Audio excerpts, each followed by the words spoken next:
کسی کی ضرورت پوری کر دینا اچھا ہے اور کسی کو جھڑک دینا برا ہے. والدین کی خدمت کرنا اچھا ہے اور اس سے اعراض کرنا برا ہے. کون نہیں جانتا؟ یہ تو ہے بیسک موریلٹی جو مکی صورتوں میں شروع میں آئی ہے بہت تکرار کے ساتھ. ارأیت الذی یکذب بالدین فذلک الذی یدعو الیتیم ولا یحض علی طعام المسکین. کیا تم نے دیکھا اس شخص کو جو جزا و سزا کا منکر ہے، آخرت کا منکر ہے؟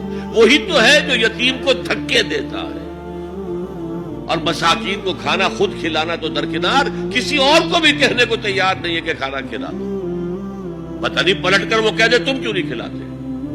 ویل لکل ہمزۃ لمزہ. ہلاکت ہے ہر اس شخص کے لیے جو رو در رو عیب چینی کرتا ہے.